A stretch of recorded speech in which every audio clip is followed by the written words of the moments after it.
बोलिए श्री कृष्ण महाराज की जय। श्वेत द्वीप के स्वामी दोनों कानों की यज्ञ रूपधारी श्री हरि नासिका की भगवान नरसिंह दोनों नेत्रों की दशरथ नंदन श्री राम जीवा की और नर नारायण ऋषि तेरे तेरे अधरों की रक्षा करें। साक्षात श्री हरि के कलावतार सनक नंदन आदि चारों महर्षि तेरे दोनों कपोलों की रक्षा करें। भगवान श्वेतावारा तेरे भाल देश की तथा नारद दोनों भ्रू लताओं की रक्षा करे। भगवान कपिल तेरी ठोडी को और दत्तात्रेय तेरे वक्षस्थल को सुरक्षित रखे। भगवान ऋषभ तेरे दोनों कंधों की और मत्स्य भगवान तेरे दोनों हाथों की रक्षा करे। पृथुल पराक्रमी राजा पृथु सदा तेरे बाहु दंडों को सुरक्षित रखे। भगवान कश्यप उदर की और धन्वंतरी तेरी नाभि की रक्षा करे।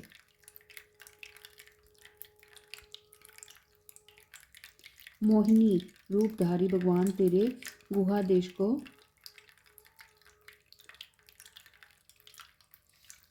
और वामन तेरी कटी को हानि से बचाएं।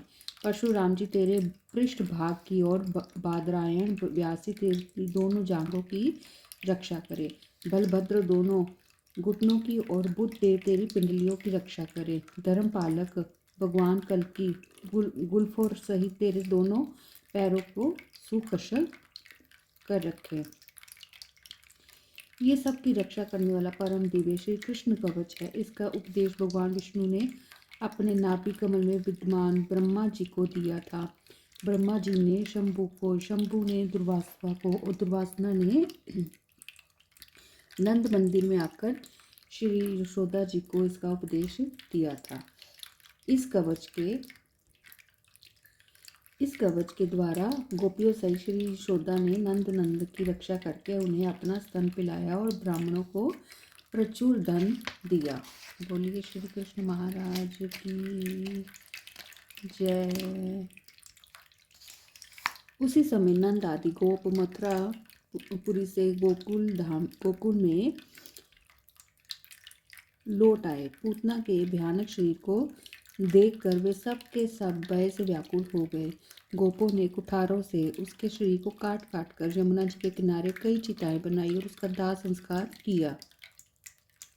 पूतना का शरीर परम पवित्र हो गया था। जलाने पर उसमें से जो धुआं निकला उसमें इलायची, लौंग, चंदन, तगर और अगर की सुगंध भरी हुई थी। अहो, जिस पतित पावन ने पूतना को मोक्ष गति प्रदान की, उन श्री कृष्ण को छोड़कर हम यहाँ किसकी शरण में जाएं?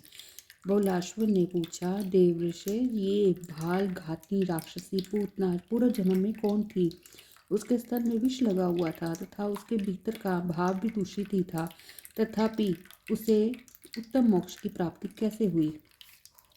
श्री नारद जी बोले, पूर्व काल में राजा बलि के यज्ञ में भगवान वामन के परम उत्तम रूप को देखकर बलि कन्या रतनमाला ने उनके प्रति पुत्रोचित स्नेह किया था। उसने मन ही मन ये संकल्प किया था कि यदि मेरे भी ऐसा ही बालक उत्पन्न हो और उस पवित्र मुस्कुराने वाले शिशु को मैं अपना स्तन पिला सकूं, तो उससे मेरा चित्त प्रसन्न हो जाएगा। बलि भगवान के परम भक्त है, अतः उनकी पुत्री को वामन भगवान ने ये वर दिया कि तेरे मन में जो मनोरथ है वह पूर्ण हो। वही रत्नमाला द्वापर के अंत में पूतना नाम से विख्यात राक्षसी हुई। भगवान श्री कृष्ण के स्पर्श से उसका उत्तम मनोरथ सफल हो गया। मिथिला नरेश, जो मनुष्य प्राप्त पर भगवान श्री कृष्ण के इस पूतनोद्वार संबंधी प्रसंग को सुनता है, उसको भगवान की प्रेम पूर्ण भक्ति प्राप्त हो जाती है। फिर उसे धर्म, अर्थ और काम रूप त्रिवर्गीय उपलब्धि हो जाए। इसके लिए तो कहना ही क्या है। 14वां अध्याय, शक्त भजन उत्कच और त्रिनाव्रत का उद्धार, दोनों के पूर्व जन्मों का वर्णन।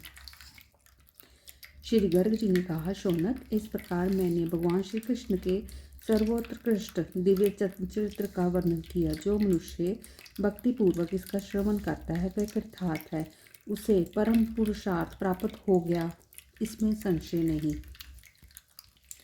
श्री शौनकादि जी बोले, मुने, भगवान श्री कृष्ण का मंगलमय चरित्र अमृत रस से भरे त्याग की हुई परम मधुर कांड है। इसे साक्षात आपके मुख से सुनकर हम कृतार्थ हो गए। तपोधन संतों में श्रेष्ठ राजा बवलासुर भगवान श्री कृष्ण के परम भक्त थे। उनके मन में सदा शांति बनी रहती थी। इसके बाद उन्होंने मुनिवर नारद जी से कौन सी बात पूछी, ये मुझे बताने की कृपा कीजिए। श्री गर्ग जी ने कहा, शौनक, तदंतर मिथिला के महाराज बवलासुर हर्ष से उत्फुल्ल और प्रेम से विफुल हो गए। फिर उन धर्मात्मा नरेश ने परिपूर्णतः भगवान श्री कृष्ण का चिंतन करते हुए नारद जी से कहा। राजा बवलासुर बोले, मुने, आपने बुरी बुरी पुण्य कर्म किए हैं। आपके सत्कर्म से मैं धन्य और कृतार्थ हो गया, क्योंकि भगवान के भक्तों का संग दुर्लभ और दुस्साध्य से है। मुने, अद्भुत भक्त वत्सल साक्षात भगवान श्री कृष्ण ने बाल्यावस्था में आगे चलकर कौन कौन सी विचित्र लीला की, ये मुझे बतलाइए। श्री नारद जी कहते हैं, राजन, तुम श्री कृष्ण समस्त धर्म के पालक हो। तुमने ये बहुत उत्तम प्रश्न किया है। निश्चय ही संत पुरुषों का संग सबके कल्याण का विस्तार करने वाला होता है। एक दिन जब भगवान श्री कृष्ण के जन्म का नक्षत्र प्राप्त हुआ था, नंद रानी श्री यशोदा जी ने गोप और गोपियों को अपने यहाँ बुलाकर ब्राह्मणों के बताए अनुसार मंगल विधान संपन्न किया। उस समय श्याम सलोने भगवान बालक श्री कृष्ण को लाल रंग का वस्त्र पहनाया गया।